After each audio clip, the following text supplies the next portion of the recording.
मैं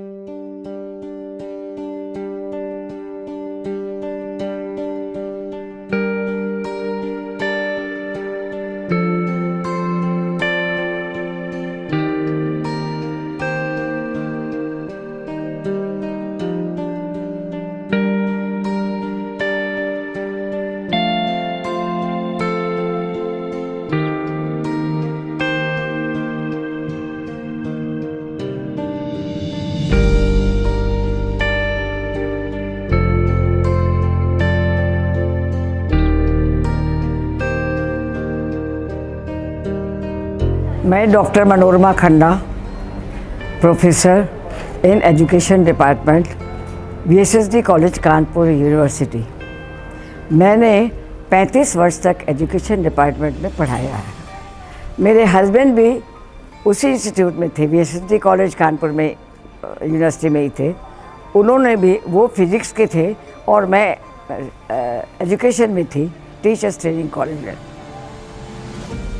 और बराबर हमने बड़े क्लास के बच्चों को, लड़के लड़कियों को पढ़ाया। बहुत अच्छा रिगार्ड में मिला, बहुत अच्छा लगा पढ़ाते समय। लेकिन एक मन में ये था कि जिन लोगों को पढ़ने का मौका नहीं मिलता है उसके लिए क्या करना चाहिए। चूँकि हमारा परिवार, टीचर्स का परिवार हैंड टू माउथ होता है, हम बराबर सपोर्ट करते रहे फैमिली को और भगवान की दया से बच्चे अच्छे निकले। आफ्टर रिटायरमेंट, मतलब मैंने 2007 तक किया। 2007 के बाद ये मेरे हस्बैंड तो 3-4 साल बाद चले गए, लेकिन मैंने सोचा कि उनकी याद में, दोनों एजुकेशन में थे हम लोग, उनके भी 468 के करीब पेपर फिज़िक्स में, जो बहुत डिफ़िकल्ट होता है, वो छपे और वो ऐसे ही चले गए। बच्चे उनके अच्छी जगह पे हैं, स्टूडेंट्स। लेकिन अब उसका तो कुछ नहीं हुआ। मैंने उनका नाम, उनके नाम पर, उनके याद में सोचा कि अब मैं छोटे बच्चों को हेल्प करूं। और छोटे बच्चों में मेरी निगाह हमेशा झुग्गी झोपड़ी पे रहती थी, हमेशा। दिल्ली में आने के बाद मैंने फ्लाईओवर्स देखे और फ्लाईओवर्स में बच्चे ऐसे घूमते फिरते कड़ी धूप में, और 2-4 गुब्बारे लेके बेच रहे हैं, डस्टर लेके बेच रहे हैं और फूल लेके बेच रहे हैं। वो इतनी धूप में फूल कौन खरीदेगा और उस फूल को बेच के उनको क्या मिलेगा। उनसे ये पूछो कि तुम बेटे किसके लड़के हो, नहीं बता सकते। उनसे ये पूछो क्या तुमने खाना खाया, नहीं। तो अब बड़ी दया आई। मेरे ख्याल से सबको दया आनी चाहिए। जो भी थोड़ा समर्थ है आगे बढ़ के उन लोगों की तरफ ध्यान दे जो कि असहाय है।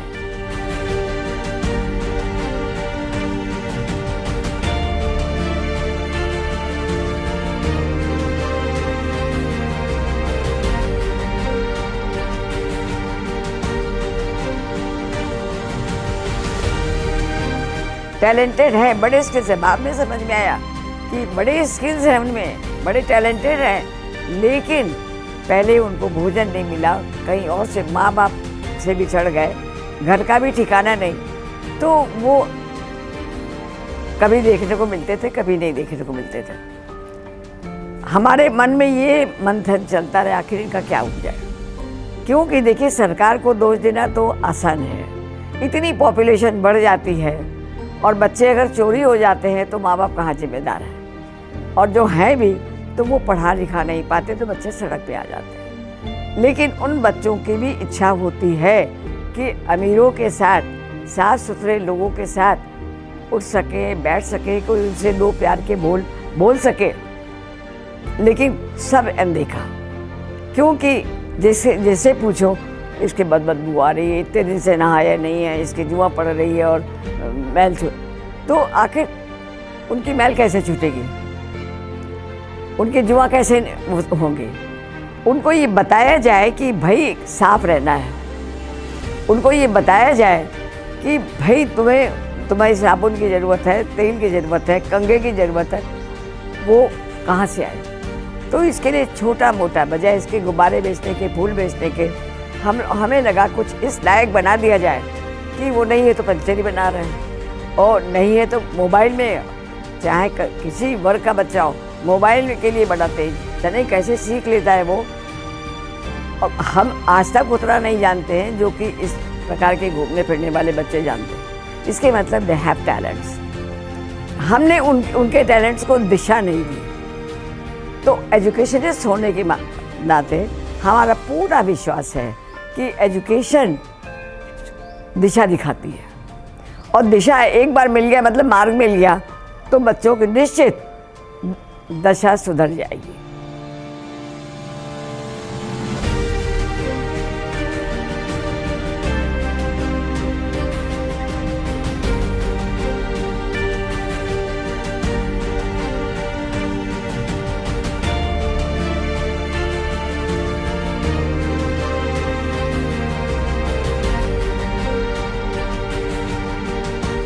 हमने ये सोचा, लड़के ने कहा कि एनजीओ खोल लो। हमने कहा कि नहीं, अगर हम खोलेंगे भी तो ऐसे असहाय लोगों के जिनको कि हम दिशा दिखा सकें, और इनके लिए ज़रूरी है कि वो पढ़े लिखे और अच्छे लोगों के नीचे बैठे। तो फिर हमने 2-3 दिन बाद ही शुरू कर दिया। 28 दिसंबर को निर्णय लिया और 1 जनवरी 1917 को हमने, इनके आचार्य जी थे अनिल कुमार त्रिपाठी, वो भी रिटायर्ड हुए थे, तो उनसे सहायता ली। तो हम लोग मिलके फ्लाईओवर के ऊपर गए। 25 उनके माँ बाप तैयार हो गए। आप उनको प्रलोभन ऐसे देते थे कि ये लड़का मेरा उस पर लैपटॉप पे कभी गाना लगा दिया, कभी कार्टून उस पर लगा दिया, वो सुनने के बहाने आ जाते थे और बैठ जाते थे और सुनते थे। हमें अच्छा लगता था। धीमे धीमे उनको पढ़ना मतलब क्या है, कविता करो, गाना करो, फिर कहाँ तक पढ़े हुए हो। फिर हम कॉपी खुद ले आते थे और खुद पेंसिल रबर सब ले आते थे, तो उनको बैठ के पढ़ना सिखाया। 1.5 घंटा बैठाना सिखाया, और बेचारे वो एक समोसे, एक लड्डू या 2 केले के लिए बैठे रहते थे। तो मेरे मन में आज तक कसक है कि मैं इन बच्चों का पेट नहीं भर सकती, ये क्या कर सकेंगे। तो लेकिन फिर भी भगवान से बनाती वो दिन आए कि इन बच्चों का पेट भर जाए। कोई भी ऐसा ऊपर से फरिश्ता उतरे जो कि इन बच्चों का पेट भी भरे। क्योंकि हम लोगों में लोग कहते हैं कि भूखे भजन न होई गोपाला। हम कैसे सोचें कि इतने भूखे नंगे बच्चे जो हैं वो आकर के पढ़ेंगे। लेकिन उन लोगों ने साथ दिया, और उनको पढ़ाने वाले भी हमारे ये बच्चे जो हैं, हमने खोला था वृद्ध लोगों के लिए कि रिटायरमेंट के बाद भैया थोड़ा आओ, सहयोग करो, इन बच्चों को आगे ले जाए। लेकिन कोई नहीं लौटा। ये बच्चे जो कोई 10th में था, कोई इंटर में था, कोई सब शुरू 5 साल से लगे हुए हमारे संग। ये सब आए बैठे। शुरू में इनको हम कुछ भी नहीं देते थे, बाद में धीमे धीमे कन्वेंस अलाउंस हमें लगा कि दूर दूर से आते हैं 6-7 घंटे के लिए, कन्वेंस अलाउंस देना शुरू किया, और ये बढ़ते गए। बढ़ते हमारे मेरे ख्याल से कोरोना के पहले हमारे पास 1,500 से ज़्यादा बच्चे थे, और करीब 40 के करीब 35-40 हमारे पास वॉलंटियर्स थे। और सेंटर्स भी हमारे पास, हमारे मतलब कलकत्ता के लोग हैं, उन्होंने भी मांगा ब्लू पेन खोलने। तो कुछ 6-7 महीने चलाया, लेकर हमको संतोष नहीं हुआ, क्योंकि हम उन बच्चों को देख नहीं सकते थे कि उनको क्या मिल रहा है, क्या पढ़ाया जा रहा है। तो बहुत दूर से मांगे। अब हम जहाँ तक NCR तक पहुँच पाते हैं तो कोशिश करेंगे, और आज तक अभी तक लगे हुए ये हैं कि NCR के जितने स्लम के ये बच्चे हैं, पुअर बच्चे हैं, फ्लाईओवर्स तो उन लोगों ने हटा दिए। फ्लाईओवर्स में चाहे अब तो हम देख रहे हैं कि वहाँ पे इतना गंदा है कि पूछो नहीं। फ्लाईओवर्स बल्कि हम लोग पढ़ाते थे तो पढ़ाने के, लेकिन वो सब जाके झुग्गी झोंपड़ी में रहने लगे, और हम लोगों को ढूंढते हर एक ने जो पढ़ना चाहता था उसने पा लिया। तो एक तो उसमें इच्छा जागृत हुई पढ़ने की। और वो लोग, कुछ बच्चे ऐसे हैं जो 4 साल से आज तक हमारे संग लगे हैं, हमारे वॉलंटियर्स को ढूंढते हैं, फ़ोन करते हैं कब खोलेगा। और आप देखिए लॉकडाउन होने के बाद भी ये बच्चे, आधे बच्चों को हमको भगाना पड़ा धूप की वजह से।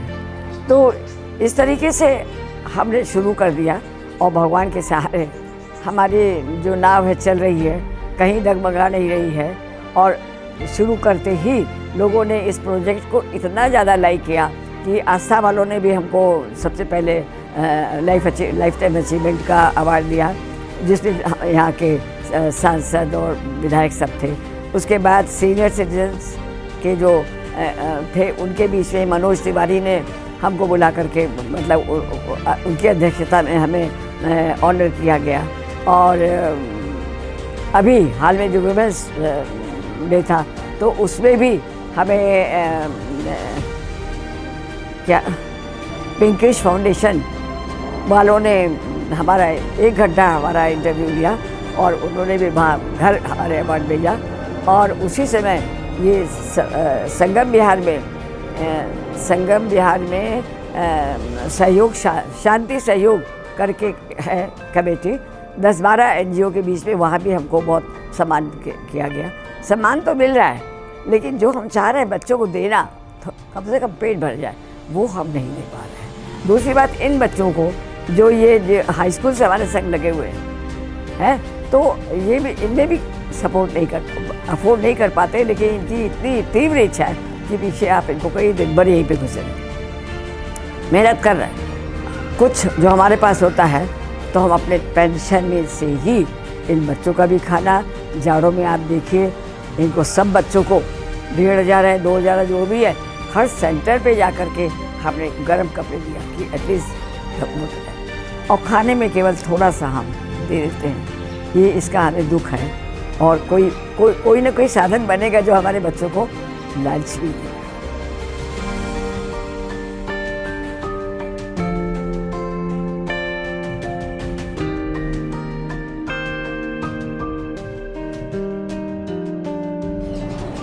ब्लू पेन एक चैरिटेबल NGO है जो कि चिल्ड्रन को 360 डिग्री ओवरऑल डेवलपमेंट देने को संकल्पित है।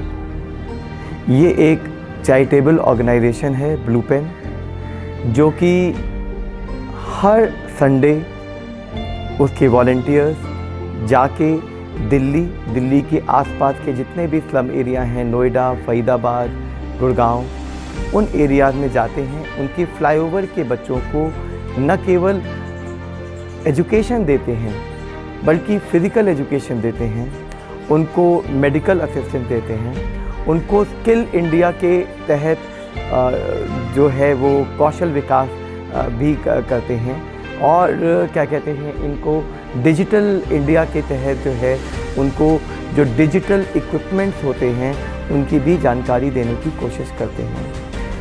ब्लू पेन जो को 80G का इनकम टैक्स एग्जेम्पशन बेनिफिट मौजूद है, और जितने भी स्लम्स हैं हम जिनमें जाते हैं, ब्लू पेन संस्था जाती है, हम ये चाहेंगे कि जितने भी कॉर्पोरेट्स हैं वो आगे आएँ, हमारे रिसोर्सेज को और ज़्यादा रीइंफोर्स करें, ताकि हम ज़्यादा से ज़्यादा फ्लाईओवर और स्लम के जो एरियाज़ हैं दिल्ली और दिल्ली से जुड़े हुए एरिया, चाहे गाज़ियाबाद हो, गुड़गांव हो, उनको सभी को हम कवर कर सकें। उन सभी बच्चों को न केवल हम एजुकेशन दे सकें बल्कि उनको कौशल विकास, उनको डिजिटल इंडिया, इन सब के कार्यक्रमों से जोड़ने की कोशिश कर सकें। इसके अलावा ब्लू पेन का एक और जो संकल्प है वो है देश के युवा को, देश के यूथ को और देश के विकास की मेन धारा में जोड़ना। हमारे 40 वॉलंटियर्स हैं ऐसे, वो सब ग्रेजुएशन के डिफरेंट स्टेजेस में हैं, चाहे इंजीनियरिंग के ग्रेजुएट हों, मेडिकल के हों, कॉमर्स के हों, और वो सारे जो यूथ हैं वॉलंटियर्स हमारे, वो हर संडे को आके इन छोटे बच्चों को, यंग बच्चों को पढ़ाते हैं, शिक्षा देने की कोशिश करते हैं, उनको कौशल विकास की कोशिश करते हैं, उनको डिजिटल इंडिया से कनेक्ट करने की कोशिश करते हैं। तो देश के युवा को देश के अंडर प्रिविलेज चिल्ड्रंस के साथ जोड़ने का काम ब्लू पेन करता है, और ये हम चाहते हैं कि कॉर्पोरेट सेक्टर ज़्यादा से ज़्यादा आगे आएँ, हमारे 80G के इनकम टैक्स एग्जेम्पशन बेनिफिट का लाभ उठाएं और हमें वो रिसोर्सेज दे सकें, ताकि हम केवल दिल्ली के कुछ इलाकों में नहीं बल्कि पूरे नॉर्दर्न इंडिया के बच्चों को केटर कर सकें। मेरा नाम मंजू है। देन 2018 में मैंने स्टार्ट किया था बच्चों को पढ़ाना। ब्लू पेन में मेरे बहुत सारे एक्सपीरियंस है, जैसे कि मतलब शुरू में मुझे स्टार्टिंग मैम से ही प्रेरणा मिली, क्योंकि वो इतनी मतलब एज में पढ़ा रही है, तो उनसे मैंने बात की थी इस एनजीओ के लिए और उस टाइम से मैंने ज्वाइन किया था। दैन बच्चों को पढ़ाने में मुझे बहुत अच्छा लगता है और उनको एक्टिविटीज़ करवाने में बहुत अच्छा लगता है, उनके हेल्थ के बारे में बोलने में बहुत अच्छा लगता है और बाकी मुझे बच्चों को पढ़ाना बहुत अच्छा लगता है। मेरा नाम सुहाना है और मैंने अभी जामिया मिल्लिया इस्लामिया से अपना बीए कंप्लीट किया है। उसके बाद मैं वेट कर रही हूँ एमए के लिए। मैंने 2017 में संगम विहार से ब्लू पेन एनजीओ में पढ़ाने स्टार्ट किया था। मुझे यहाँ पढ़ाना बहुत ही अच्छा लगता है। अच्छा क्या कहूँ, मुझे स्टार्टिंग से ही ट्यूशन पढ़ाना बहुत अच्छा लगता था और मैं अपने घर में बच्चों को ट्यूशन्स दिया करती थी। बट मैं यहाँ आई, मुझे और ही ज़्यादा नॉलेज हुई कि कैसे पढ़ाते हैं और कैसे बच्चों को टीच करते हैं। यहाँ मैंने डिवाइजेशन भी देखा, जैसे कि स्लम्स एरिया के बच्चे हैं, मिडिल क्लास फैमिली के बच्चे हैं, अपर क्लास फैमिली के बच्चे हैं, तो इनका मैंने टीचिंग एक्सपीरियंस देखा कि स्लम्स एरिया के बच्चों को तो कुछ अच्छे से पता ही नहीं होता। कुछ बच्चे तो स्कूल भी नहीं जाते हैं और कुछ बच्चे ऐसे भी होते हैं जिन्हें पेंसिल पकड़ना तक भी नहीं आता, जिन्हें ये भी नहीं पता होता कि क्या ग्रामर होती है, क्या इंग्लिश ग्रामर होती है। उन्हें अच्छे से इसकी नॉलेज भी नहीं होती। यहाँ कुछ ऐसे बच्चे भी आते हैं। इसलिए मैं ये चाहती हूँ कि इस एनजीओ में लोग आगे से भी अपना योगदान दें और इस एनजीओ में अपना योगदान दे करके अपना सहयोग बढ़ाएं और हमारे इस एनजीओ को आगे बढ़ाएं। Hello, my name is Kavita Chaudhary and I have been working here since last 4 years. I have completed my masters and waiting for my PhD application form. From last 4 years, it has been a great experience over here. I got to learn so many things from Dr. Manorama Khanna ma'am and Ranjan sir and my teammates. मेरा नाम सौरभ है। यहाँ पे मैंने 4 साल पहले join किया था, जब मैं सिर्फ 11वीं में पढ़ता था और यहाँ से मुझे बहुत कुछ सीखने को मिला। और जब भी टीम मोटिवेट होता था, डॉक्टर मनोरमा खन्ना मैम और रंजन सर और त्रिपाठी सर ने जो हमें मोटिवेट किया कि इन बच्चों के लिए भी हमें कुछ करना चाहिए और आगे बढ़ के आना चाहिए। Thank you. मेरा नाम विपुल है। मैंने अपनी 12th कंप्लीट करते ही इस ब्लू पेन एनजीओ को ज्वाइन किया था। सबसे फर्स्ट जब मैं आया था तो मैं अपने फ्रेंड सौरभ से मिला था। इन्होंने मुझे ब्लू पेन के बारे में बताया था। ये एक्चुअली मेरे साथ ही इन्होंने भी 12th कंप्लीट करी है। तो हम दोनों ने मिलकर मैम से बात करी थी। मैम ने काफ़ी मुझे मोटिवेट किया कि ये काम कर, और ये काम मुझे काफ़ी अच्छा लगता है, यूनिक है, मतलब अलग ही लाइफ है इसकी। मतलब बच्चों के साथ काम करना, बच्चों को पढ़ाना, बच्चों को एंजॉय कराना काफ़ी अच्छा लगता है।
Thank you, Blue Pen. Thank you, Blue